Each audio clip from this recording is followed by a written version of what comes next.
I think going into people offering you so much stuff, I think it's so good to have discernment. Like, what is this really what God has for me, or does he have better? Is this really what God has for me, or is this going to take me down a path spiritually that I don't need to go on? And using spiritual discernment on both like the yeses and the nos of like this career and life and what you're walking through is just so good.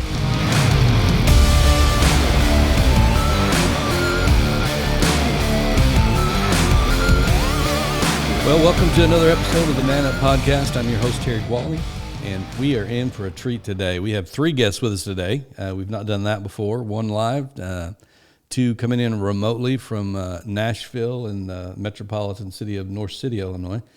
We're coming to you live from Stoneford, Illinois. This is going to be fun. So our first guest is Ken Anderson. Ken's a husband, father of three, founder and station manager of WBVN, the local Christian radio station in our area. And our other two guests today are Riley and Rachael RENEE. They're a contemporary Christian music group called RENEE. Probably heard of them by that. And we're going to mix all this together and figure out how does this have to do with helping men on their journey. And I think we're just going to have a great time with that today. So guys, just welcome to the show. It's very nice to be here. Thanks for having us. Hey, thanks for having us. Yeah. So this show actually started simply to be an encouragement and a resource to men, who were on a journey to just try to be a better man. Like how to become a better version of a Christian man? How do I become a better father? How do I become a better husband? And all those things are kind of, under attack, in our society. And honestly, there's not a lot of great role models. And so this kind of came out of like, how can we have a voice? The guys come to a camp once a year and they get inspired and God speaks to them and, they become challenged. And then this becomes a way a couple times a month to be able to kind of give them some hope and also hear from some other people's stories about, how God has used them. Because, the Bible's full of ordinary people. I think it's easy for us sometimes to look back and think, well, that's okay, because that was the Apostle Paul or, that was James or that was Peter, but, that's not me, and so God could never use me that way. And for me, it's always been so encouraging to, really kind of dive a little bit deeper into the Bible and realize, man, God intentionally picked a bunch of misfits that just messed stuff up a lot. And in spite of them, he still used them. That brings great hope for me who messes up and is a little bit of a misfit that, God could still use me in spite of me. And I think that's a story for a lot of our listeners today. And I think your stories will maybe inspire them to realize that they don't have to be perfect and that those of us that make up the church it's not a church, it's not a museum with perfect people on display. It's really a healing place for a hurting world. And there's a whole lot of us that have something to give back, that would offer hope. So anyway, I'd like to start today, just talk a little bit about each of your journeys, on how it got you to where you are today. And if you don't mind, we're going to start with the ladies first.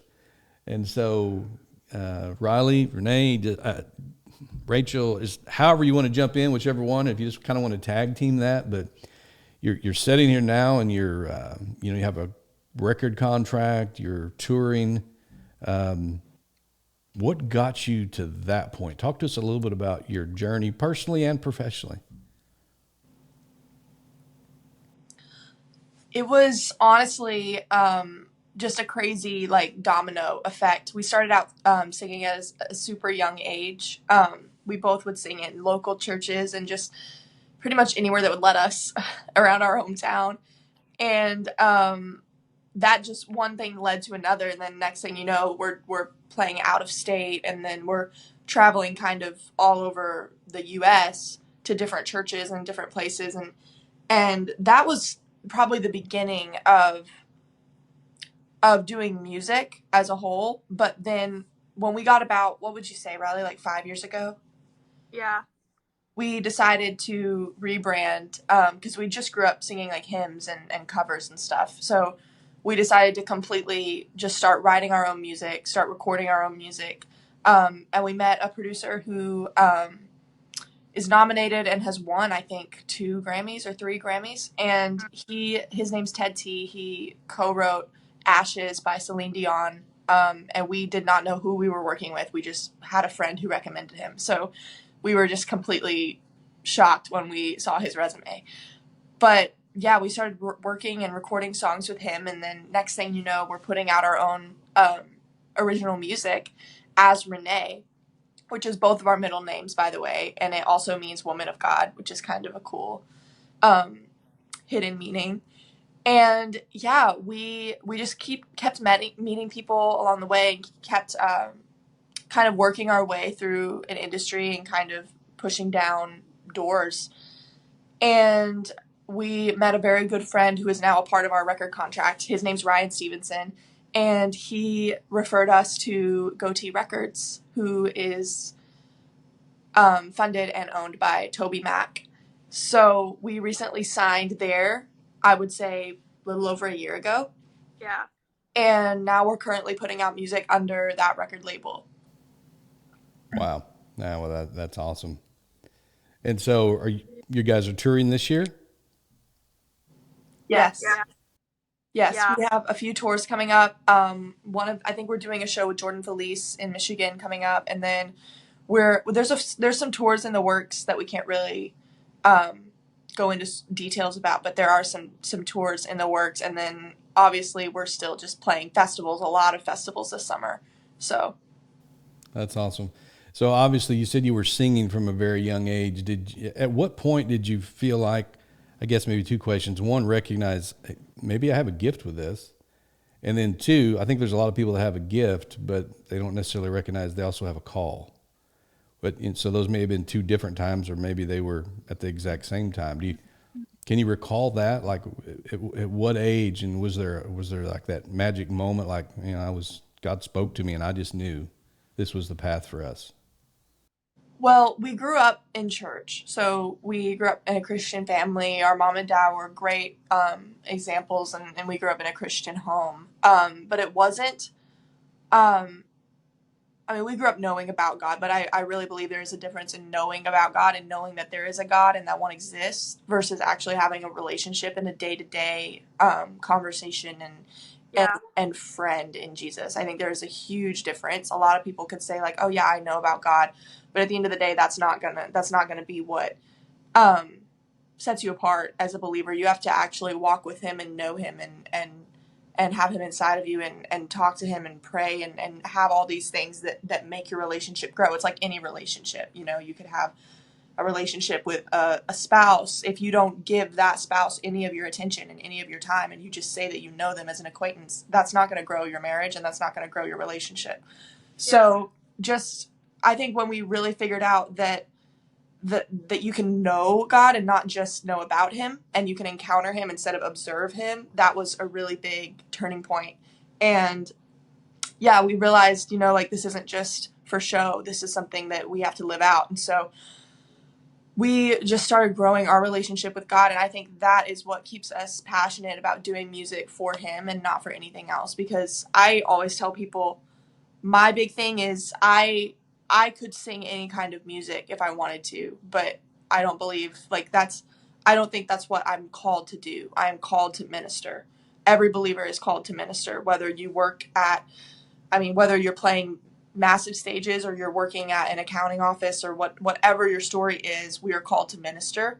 So I want to steward the gift that we have well, and I want to use it to reflect my faith and my beliefs and what I put my faith in, to tell the world that there is hope out there and they can know that too. Yeah, that's good. That's good. So Ken, tell us a little bit about your journey. So you're sitting here and responsible for Christian radio in a rural tip of Southern Illinois. Yes. What did you wake up when you were 8 years old and that was your aspiration? I'm guessing the answer to that's no. Well, I didn't sing, but I knew there were people that could, and I knew that some of the messages that I had in my heart that I would never be able to express successfully, but artists like RENEE can come and sing that for 4 minutes and preach to us for 4 minutes, and that can make a big difference in our lives, because I had experienced that in my own life. I actually went to a concert in 1983, went to St. Louis to that concert. It was the first concert that I'd ever been to, contemporary Christian music concert. And I realized at that moment that, hey, those people really connect with people in a very serious and an inspirational way that is unique and it's special, and there's something happening in that moment that's very, very important to those people's lives, because I had a song that made a difference in my life. And I had an artist that spoke to me in ways that I could hear the language that was being talked. And that made a big difference in at least my perspective of contemporary Christian music, never, ever thinking that I would have anything to do with that. Because in my experience, RENEE is so gifted, and we've actually had them in concert, and they've delivered that kind of message to people. I didn't come from a background of gifted anything. My giftedness was, people used to tell me, and I used to tease about it, is I'm a little bit of a bulldog when it comes to the purpose that I'm doing this. In other words, I'm gifted at being strong in what the purpose is, and then living that out in a way that's specific, using a radio station and contemporary Christian music artists that speak for us. We get to share that then with people in ways that we don't have the ability ourselves to do that. And so that was the crux of, the purpose, or how that all began. I actually was not seeking to get into contemporary Christian music. I used to tease people. I was like Jonah, like, no way, Jose. I don't want to go there. I've not got the skills and the talents for either the technical or the ability to do the radio thing, and yet things just kept pushing themselves forward. The thing that was important in my life, all the way from 10 years on, 10 years on, was that I knew there was something inside me that was different in some ways than maybe what I was thinking or doing at any particular time. That there was communication going on inside my heart that was challenging sometimes my brain. And so at 16 years old, I got born again. That's not the time you get born again as a rule. I mean, you're doing other things, and other things are important. But that was how serious I took that moment and that thing that happened at that moment in time. And that was there all along. And I think that even before we started the radio station, I used to tell people that this all started from behind me rather than me looking out there and say, I want to do this. I want to be that. What I had was inklings inside and behind me that were pushing me in that direction. They took a kind of an introverted person and put him in the middle of public broadcasting. And to me, that was like God, what he did to Saul, who was a persecutor of the church, all of a sudden became a leader of the church. And he was the most knowledgeable one, and yet there he was sent out into preach the gospel in a way that his background never, ever included him in doing that. And so radio was a little bit like that for me. It wasn't exactly what I imagined, but the purpose of it, the bringing a RENEE into a concert and the purpose of bringing a Rich Mullins into a concert was actually I guess I would say, a miracle that I get to live, express. It occurs to me. And, there are people everywhere that have inklings in their hearts that are different than sometimes what's going on in their brain, in the sense that I used to tease people, and I don't know if this is appropriate to say, but it was like pregnancy, that you had something alive and it needed to be born. And so I spent, 40 years feeling that I had something down deep inside me that wasn't getting expressed, but then 40 years later, then you end up doing something where all of that comes out and is birthed and just processes itself in that particular way to where this is what you were created for years ago. I think that's probably, you said so much right there. The 40 I thought was pretty significant too, because I was sitting here thinking it reminds me of another gentleman, a guy named Moses. Yeah. And so his life was not started on a path that he probably would have chosen. And he kind of screwed it all up with his anger problem.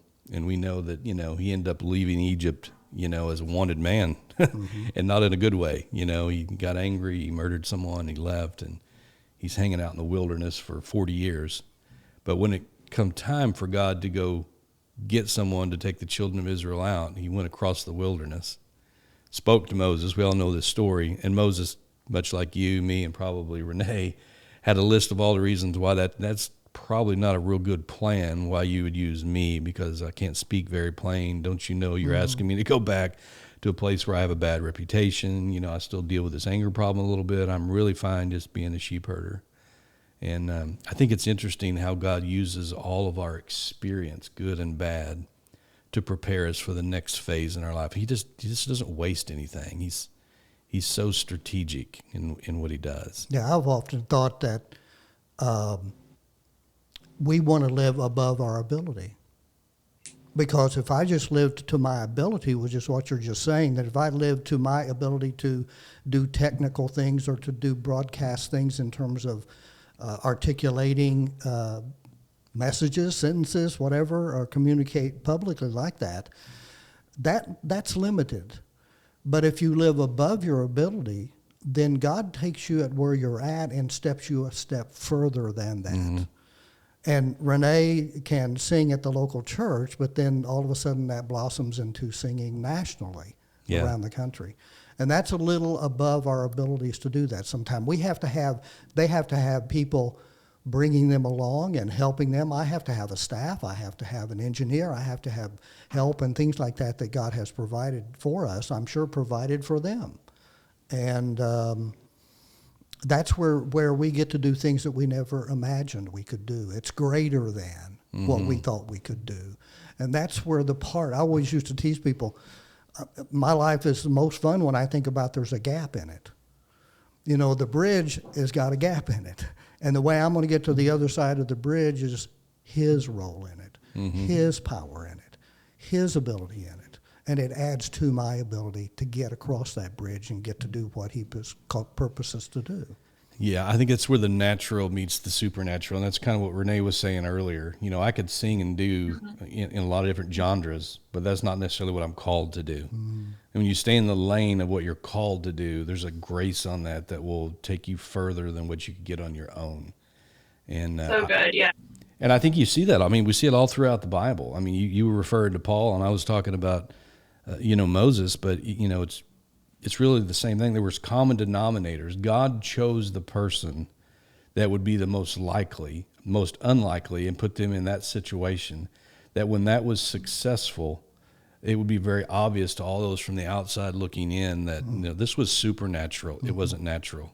Let me go take the guy, to go speak to the Gentiles who, has no experience with that. Let me go take somebody like Moses. And I think, he uses that, with all of us, which I think should be such a great point of hope for everybody that's listening today. Yes, if God is asking you to do something you feel like you're inadequate, that's kind of where he wants you to be. At the end of the day, he wants your availability. He doesn't need your ability.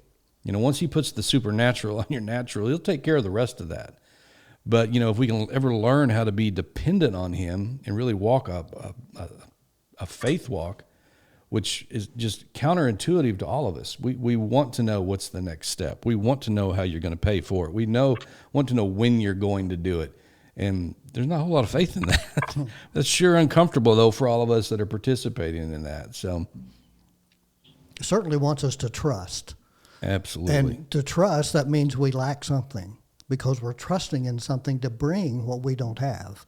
And so that's what happened in my experience. I'm sure their experience is the same thing, that what they have been through and the time that it has taken to get there. We all didn't start out. I didn't start out in radio at 8 years old. I got there. I eventually became part of that expression using contemporary Christian music to make a difference into people's lives. But it was the calling into that, just like Renee had mentioned earlier, there's a calling or an unction into that all we have to do is turn that over to the gospel, and they'll figure out what that is. I actually had, I thought I was going in a different direction. I had another ministry that approached me. I owned a business was successful enough in the business to keep it going at least. And they approached and wanted to know if I would be interested in a particular kind of ministry. And I thought, wow, this is where it's going to happen. This is exactly what it's going to be. I see it now. And then it never worked out. And then a year later, I'm in public broadcasting. That's where I was going to end up at, and not so much what I reasonably thought, but what he has put together uniquely, I think.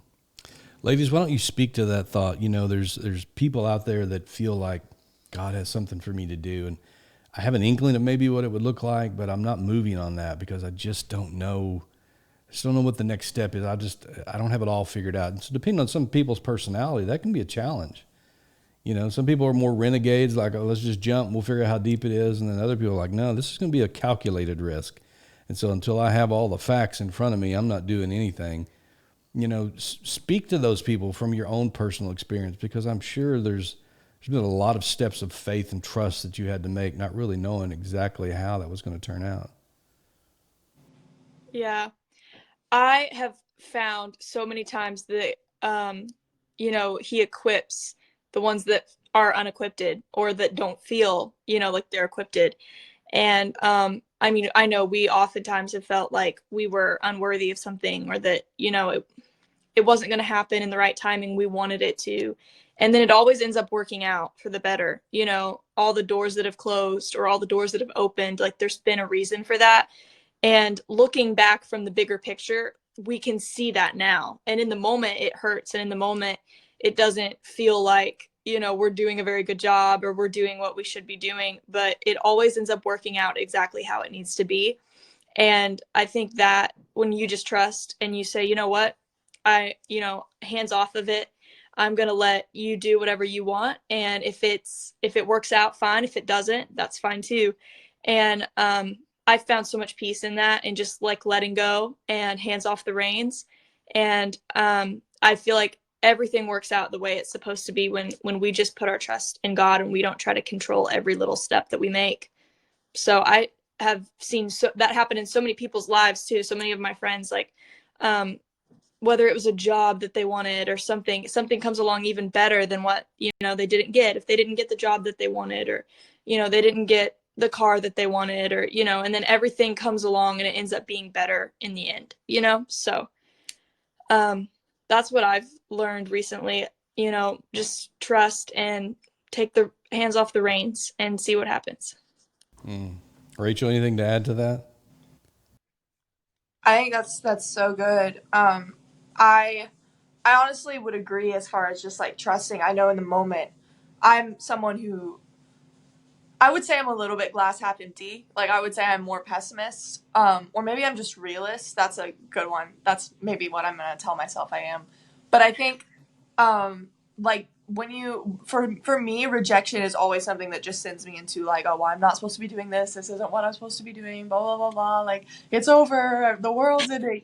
So I think going into those I don't know. I feel like walking into the room knowing like if this is a no, that's not because of something I'm doing, but because of maybe this is God closing this for a reason. Like he doesn't want you to go there. Or walking into a room and there being a yes, having the discernment, like, do I just chase this because it's everything I wanted? Or do I pray about this and see if this is something that, is what God has for me? I think using discernment on both of those, not just the no's, because so many people are just like, oh, keep going or keep this or it's going to be okay. There's lots of consoling around the no's, but there's not much of that around the yeses. And I think going into people offering you so much stuff, I think it's so good to have discernment. Like, what is this really what God has for me, or does he have better?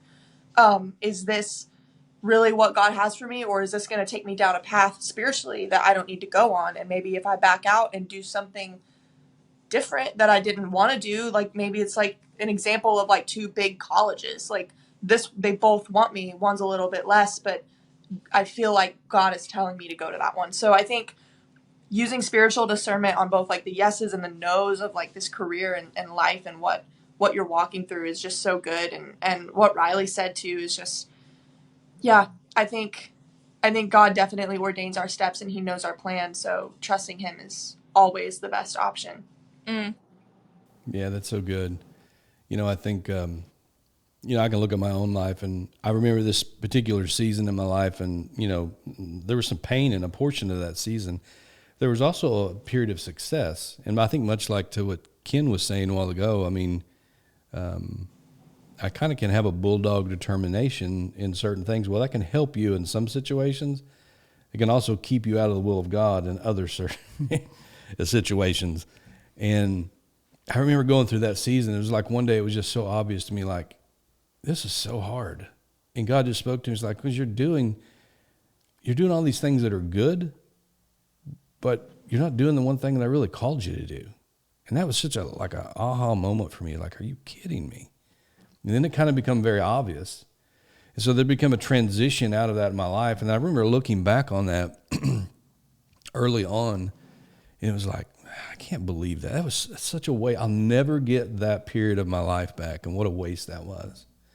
And it was within a year that I ended up in another situation. If I could talk about the favor of God, I end up in places that I have no business being there. That's really obvious, has very little to do with me and everything to do with him. And I'm sitting in this room in one of those situations by divine appointment. And it looked like it wasn't going to go anywhere.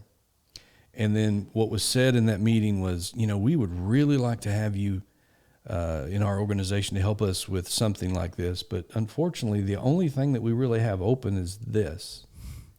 And what they described was what I had spent the last 4 to 5 years doing that I thought was a total waste. And I just laughed, and that opened the door for me to walk through the next phase in my life, in the next chapter of what God had to do. And what was funny about it now, looking back, I was only in that role for 6 months. God used a period that was, in my thought, was wasted as an opportunity to walk through a door to position me for what I was supposed to do. And I think if you're listening here today, God doesn't waste anything in our lives. And, you're talking about listening for the discernment of the Holy Spirit. I like to say it's like looking at a train when you pull up to a tracks. Your focus is on exactly what's in front of you, one train car at a time going by. But the Holy Spirit has the perspective from the locomotive to the caboose and everything in between. And so we're so situational, I think, on how we make decisions and emotional. And yet God is so generational in how he's making decisions and being strategic. And everything that we say yes to means we're automatically saying no to something else. And a lot of times what we're saying yes to, we have no idea what we just said no to because we've made a commitment. And I think to your lady's point, that's the importance of everything that looks good is not necessarily God. And every opportunity is not necessarily a door that I'm supposed to be walking through. Mm-hmm. And you have to know God like you referred to earlier, not just know about a God, in order to be able to lean on him, to be able to let him navigate you through that. Any situations in your life where you felt I said yes to something that later on it kind of caused me to have to say no. I had made a commitment, and Ken, I'd pose the same thing to you. It's like, I wish I could take advantage of that opportunity, and I never should have said yes to this. Is there anything that kind of comes to the top of your mind? Because there's a litany of them in mine, from my poor decisions. Well, I think that maybe the way I would express that is that someone asked me the other day, wouldn't you like to know the future about a certain thing in our lives? And I said, I'm not sure that I would, because if I knew the future, if I thought I knew the future, I would try to make it happen. Mm-hmm. But if I'm not certain of the future, but I'm confident of today and trusting today, then that tells me that my future is in good hands. Mm-hmm. And I don't have to make some future thing happen. I get to observe it. I think that, I used to tell people parents and teachers and work environments and all that can influence our lives greatly. But the most influential things in our lives can be the gospel of Jesus Christ. And we have to leave that little gap I mentioned earlier in there for him to work in that and to actually be a part of that, because that brings a comfort to us. The gospel is supposed to bring us comfort and peace and rest. And I know a lot of people that have none of that. Yeah. Only because they're so geared up to make everything happen that they haven't calmed down and let everything happen. That's so good. And so I've had that opportunity to be reinforced by learning that He loves us and He cares about us and He is with us. And you don't have to handle every little detail. You can depend upon Him to enter into where you're at any given time. I've managed 2 or 3 businesses. I've owned a couple of businesses, but the bottom line is, here I am in ministry. So I thought I had all these other things. I actually went to college to become a teacher, and never taught a day in my life, because my plans were I was going to become a teacher. His plans is I was going to be able to share the gospel with RENEE and other artists in a way that makes sense to people in this generation, especially this generation, because a lot of the King James people are needing contemporary Christian, their children are needing contemporary Christian music to bring that same message in a different language. That's and good. So I was able to discover the future a little at a time, which was fun. And it was better than I ever imagined. And it was, as we said earlier, it was much more His ability than my own that created it. If I talk long enough, you'll probably discover that I still don't have the ability to be in public communications. Because, it's one of those things where if I were to do 40 years ago what I'm doing today, I'd freeze.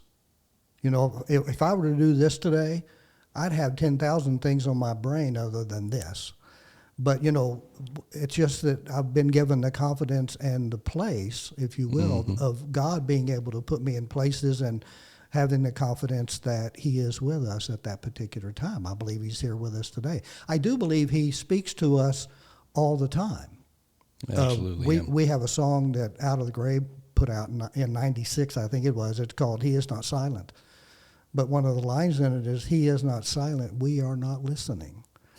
And so, I found that to be true in my life. The more I got quiet, the more I heard. Yeah.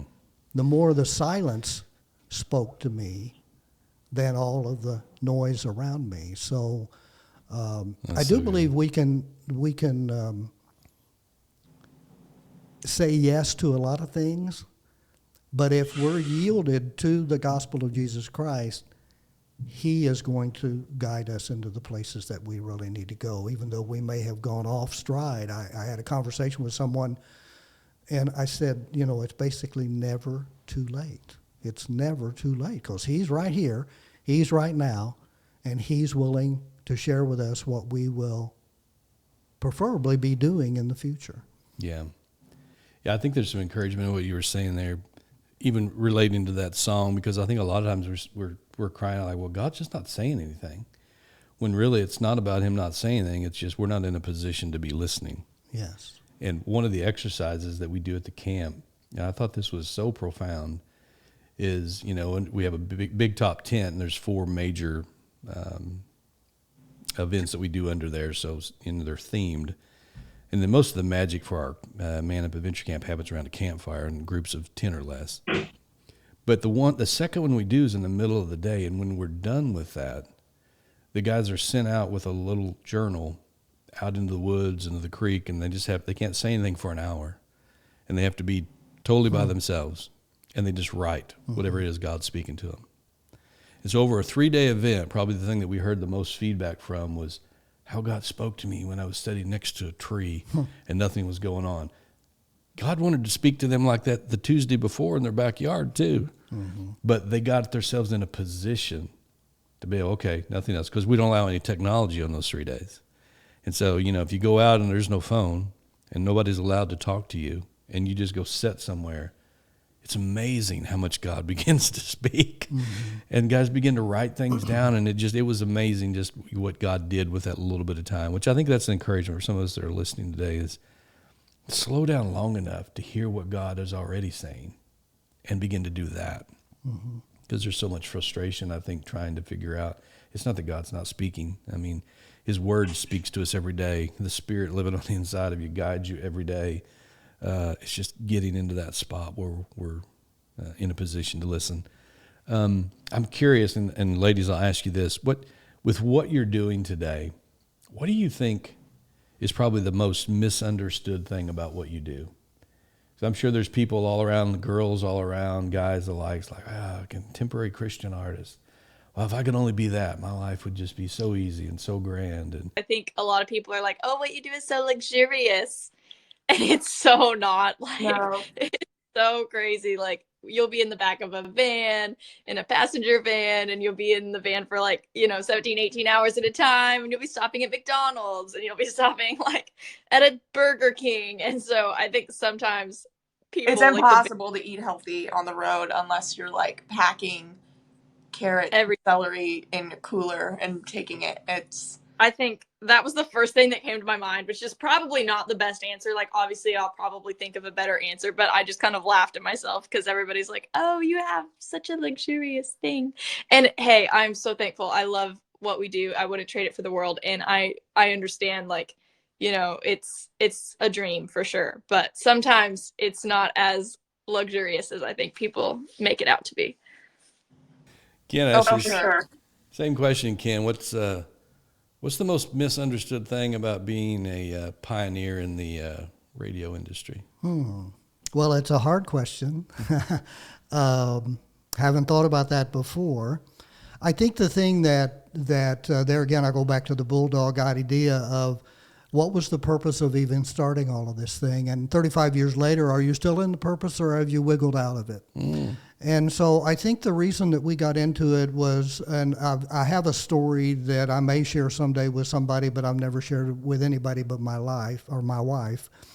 And it was the story of the moment that I knew that I was stepping off into this radio thing, who had no radio background.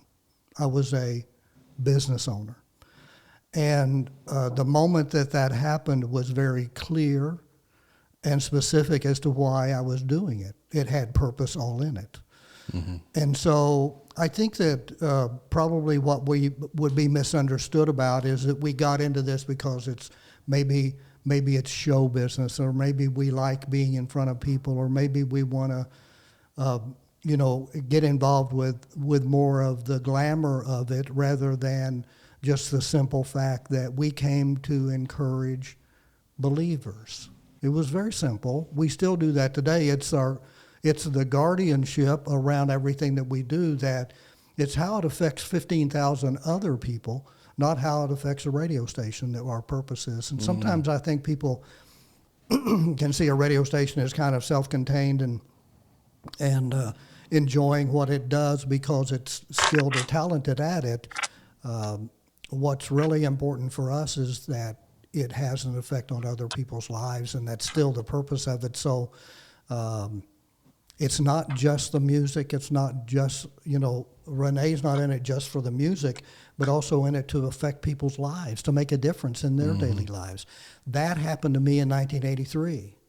Wow. And that 1983 caused this to happen. I always said that was the beginning of my life in broadcasting. We did it in 1990. And we didn't intend to go do it in 1990. But that one night was like, wow, that made a difference in my life. And I've always teased people, you never know in a concert where they're setting or singing and we're setting, you never know when the next Billy Graham's out there. You never know when the next person that hears that one song is going to take that song and absolutely take off with it. 4 minutes invested in somebody's life and making a big difference. That's our purpose. That's why we do this, is to make a difference and be good to people. I think that was my motivator. I'm going to tell you, back in 1990, there was some bad press out there. I don't know if you remember that. Yeah, I do. But there was some bad press for a lot of national ministry situations. And everyone that I talked to about, hey, what do you think about us doing a listener-supported ministry? was I wouldn't touch that with a 10-foot pole.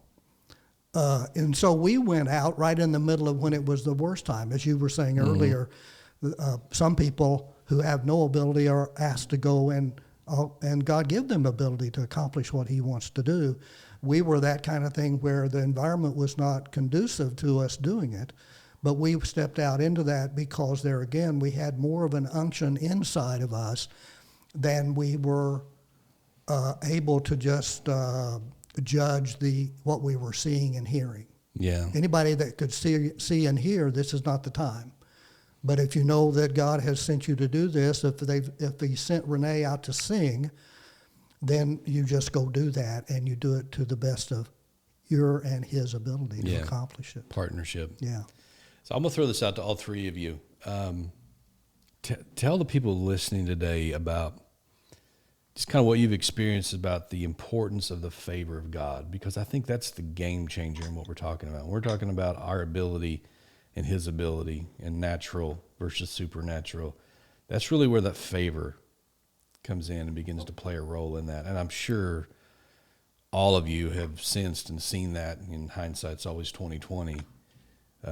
Speak to the audience about that in a way that would encourage them about just how you've seen that favor and the importance of that in what you're doing. Anything come to mind?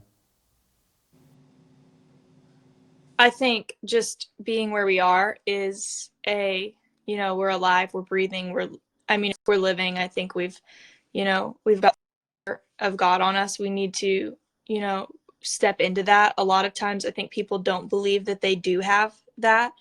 And I know just being with Rachel and I in our journey that we've walked on, we've seen favor so many times when we didn't deserve it. And when it shouldn't have been, something had happened or something would take place and we'd be like, wow, that was God. Like there was no other explanation for that, And so I think just walking in our identity and not getting down on ourselves. And I think so many times we forget, whose child we are and that he's in control. And when we start walking in that, I think we start walking in the favor of God.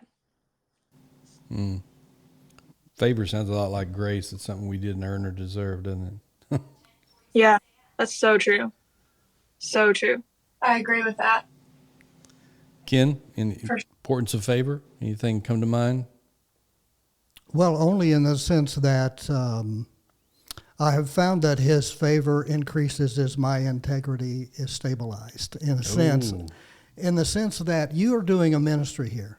You care about some men and women, and the integrity of your purpose in doing that will bring you favor, I think. And I'm almost standing in favor, in my opinion, right now. I'm inside something that's very favorable. And so I think that is a big reason. In other words, if Renee sings for the right purpose and in their hearts, that favor flows into that integrity of that at that moment. Yeah, that's good. So that's, go ahead. That's so good. When we are walking how we're supposed to be and we're living out life the way, not just, on stage, but in our everyday life when we're, in the trenches doing the things that we're supposed to be doing. And not just, it's not a show, it's not a facade, that is when, we really will experience true favor whenever we're living for the right reasons. It's so good, Ken. Yeah, I think that the other side to that integrity issue is also we have to come to the place where we understand that he wants to give us favor. If we think that we are undeserving, if we think that we should not have it, I don't approach it much like that. I know that he is aggressive to be favorable to me. He sent his son to die for us. I mean, he is constantly bringing favor to us. And I only think, like I said earlier, I think it just increases the more integrity we can put into it, the greater favor we see him building and spreading and growing our particular step out into this faith walk that we all do. That's, to me, that resonated so much with me. And that, what I was saying about walking in our identity too, that's totally what, I believe too. And wherever we have favor, we have to walk in it. If we, like you said, if we You know, I think so many people think we're unworthy or we don't deserve, but whenever we find our identity as a child of God and we really truly know that, you know, he lives inside of us and we have favor because he is with us, you know, it changes the game for sure. Yeah, no doubt. Yes. What do you guys think is the most rewarding part of just being a part of the Christian music industry? It's open for anybody to answer that one. I would say being able to pour into others. I mean, it's all about, I think a big part of our relationship with God is about community and about including people and ministering to other people.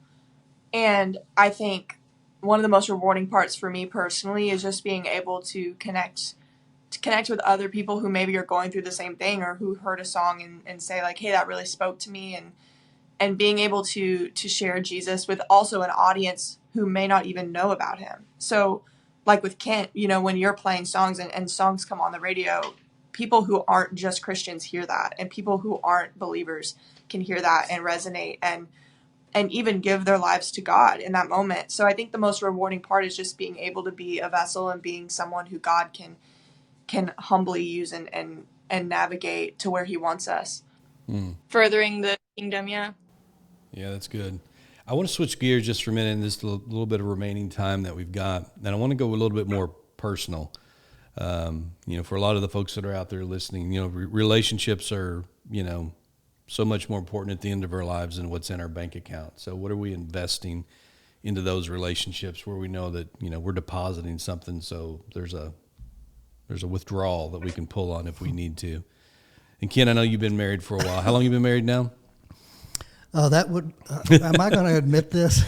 We'll edit it if you get it wrong. 54 I promise years. 54 years. Wow. So it is possible. That's So, awesome. and the joke is that they use on Focus on the Family occasionally to 7 women.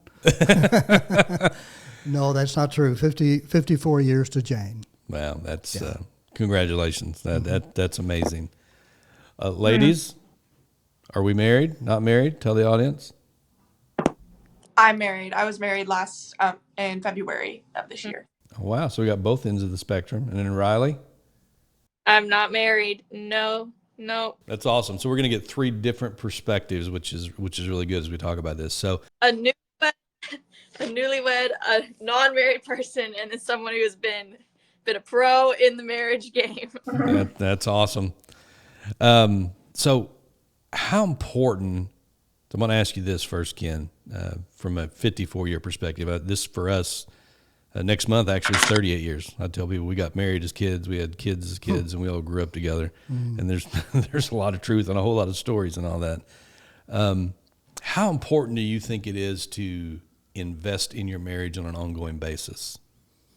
Well, I think that, first of all, it's biblical in the sense that I could never have done what I have done except I have a partner. And I think that Jane and I have been together for 54 years, and she has permitted me in some ways to express the gospel in a unique way. And without that ability for her to provide that kind of comfort and support, I could never have done anything that I have done in these ministry years. And just a special place. It's just a biblical thing that we get to experience where, Adam started out kind of a combined creature there, and it was divided out. So we combine that back together in a very special way, that what our wives bring to us and what we bring to our wives puts us back into that original relationship that was described in the Garden of Eden. Yeah, that's good. So Rachel, on the other end of the spectrum, 1 year in, here's what I think is important for the guys that are listening. I think as guys, we figure out what we have to do to be able to attract the attention of the person that we think we want to spend the rest of our life with. And we'll do things that are uncomfortable and things that aren't natural, and we'll be a romantic, and we'll buy the flowers and we'll remember the days and we'll do all this. And then for most men, it's like, I checked the box, I got married. And it seems like they forget that the lady is still expecting to be pursued, not just be a prize that hangs on the wall. And so we tend to not see people take their marriage really, really serious from an investment standpoint until there's a crisis. And what I mean by that is the investment. And the guys, when we have these conversations with guys, it's like, well, I don't know how to do that. That's just not who I am. Like, whoa, back it up. What did you do before? You need to do now what you did to get her. She kind of expects the same thing. Are you still dating her? Do you still go out on a date night? Do you still text her? Do you still call her? She still know you're thinking about her? All those kind of things. And so talk to us about how important you think it is from a female perspective for your husband to continue to invest in your marriage. And what does that look like? Because that's different. Sometimes it's spending money, but sometimes it's not. I think, I don't know if you guys know about like the love language thing, but I think getting like a read on your partner's love language is a really good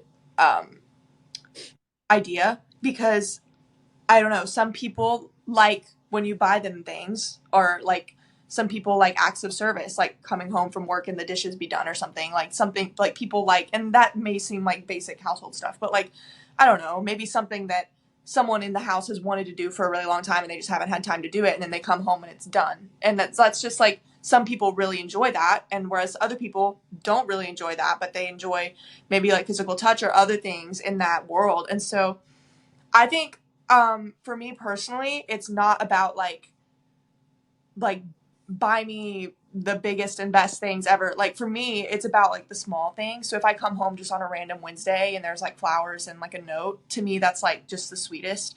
But back to what you said about like constantly dating, I think that's really important, because the second, and honestly, I can't speak into this either, but a lot of people, once they have kids, that becomes their main priority and their marriage doesn't.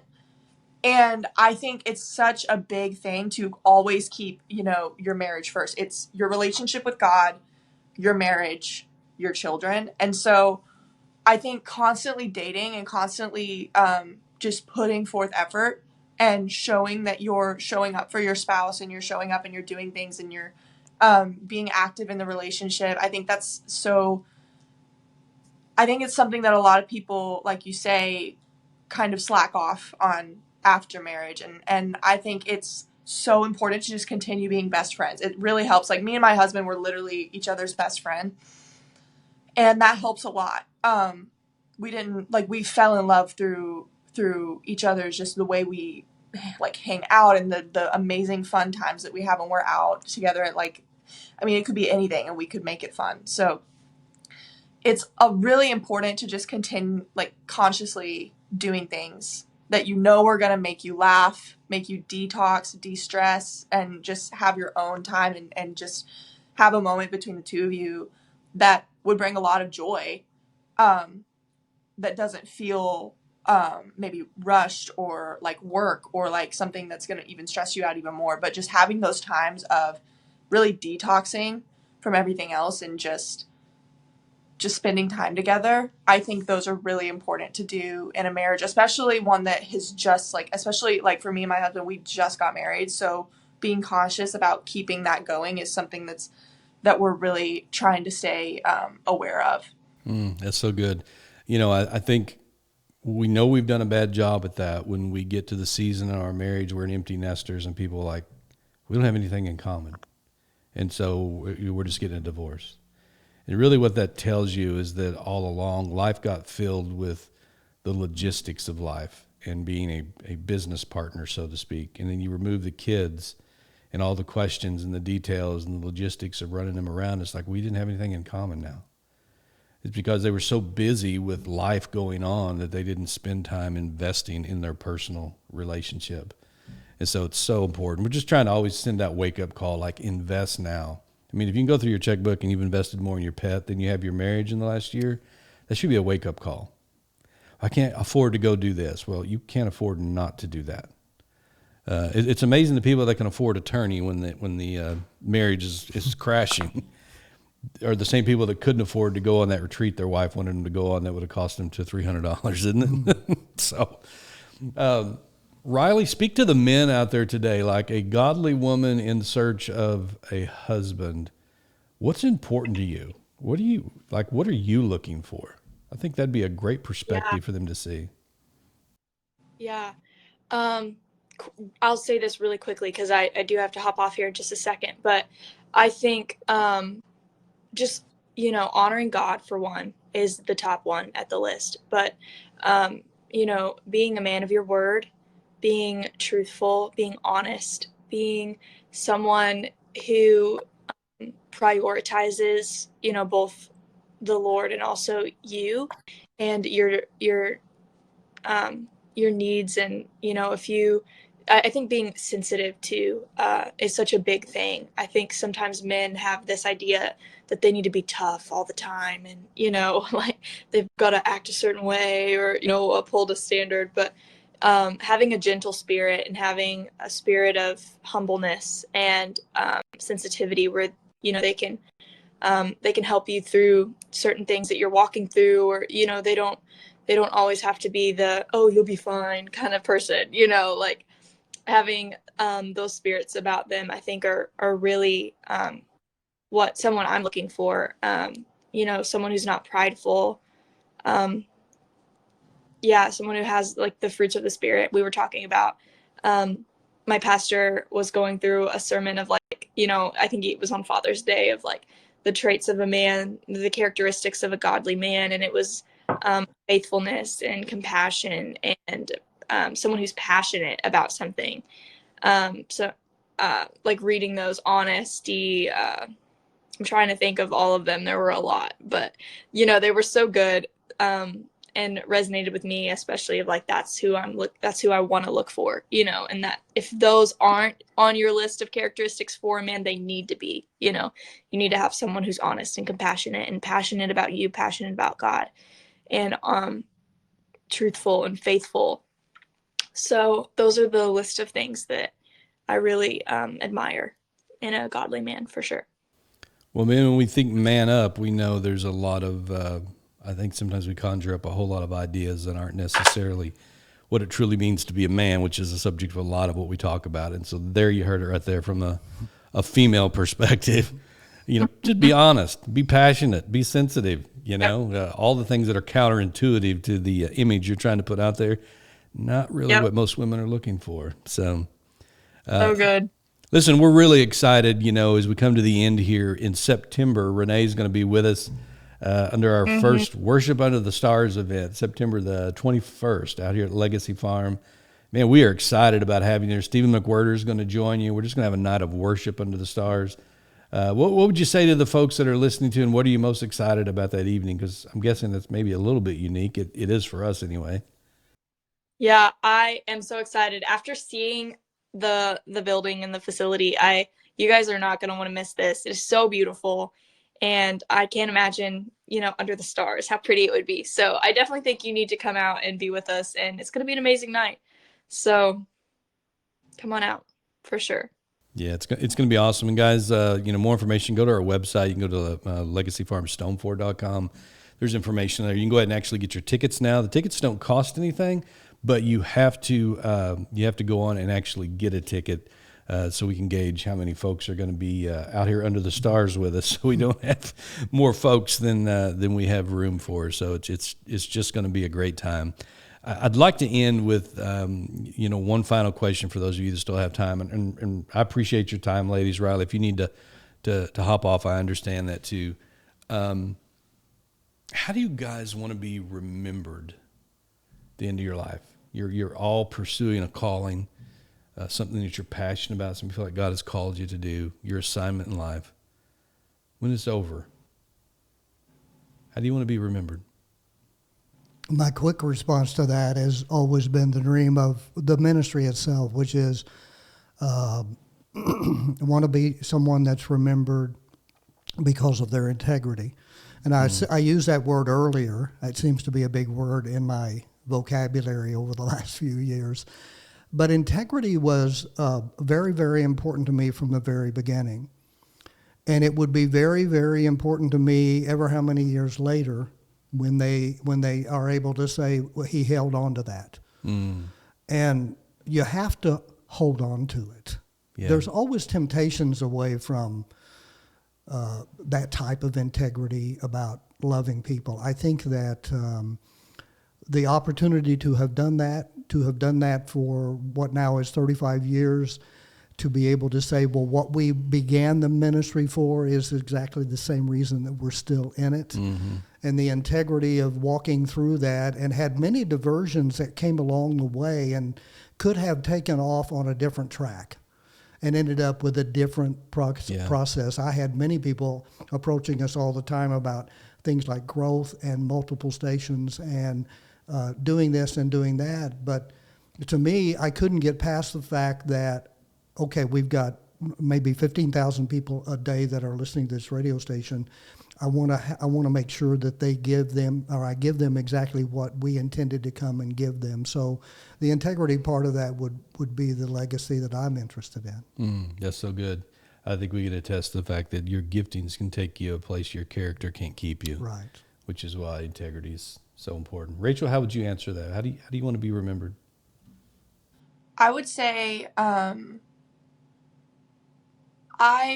for me, when I meet people who are just super strong in their walk with God, that's something that I aspire to be, and that influences me in a really great way. I think no matter what career, no matter what calling that you're kind of pursuing in your life, I think the biggest thing is like what really is going to matter in the end is how close were you to God, and how valuable, did you make that relationship. And I think for me, when I would like to be remembered as someone who did walk the straight and narrow, and who did influence people to be closer to him. And for me, that's, if all my friends remembered me as someone who was truly just in love with Jesus, I think that would be something that I would just want to be remembered by. That's powerful. I think it's a great spot to land the plane. Guys, I appreciate your time today. I appreciate you just talking to our audience. I think there was a lot of encouragement and hope, hopefully some inspiration there today. Just thanks for being on the show. It's been a real pleasure to have you, and looking forward to September. So, guys, remember. Thank you so much. Yeah. Thank you for having me. It's been awesome. Well, we're glad you took the time with us. Good luck on your tour and in your career, and we'll be watching on the sidelines and cheering you on. Guys, remember, legacy is not so much what you leave to people, it's really what you leave in people. We'll see you next time on the Man Up Podcast. Hey, Terry Gwaltney here from the Man Up Podcast. Listen, I just want to tell you how much we appreciate you supporting the podcast, listening to it. We hope it's adding a ton of value to your life. Also want to ask you to do us a favor. If you could like and share this podcast on wherever you consume your social media content, whether that be YouTube, LinkedIn, Facebook, we would appreciate it. It just helps us get the word out so we can help more people. And maybe you've never experienced the Man Up Adventure Camp that we do in October. You can check out our Facebook or our website, manup-camp.com. Once again, I want to thank you for listening to the Man Up Podcast, and we'll see you soon.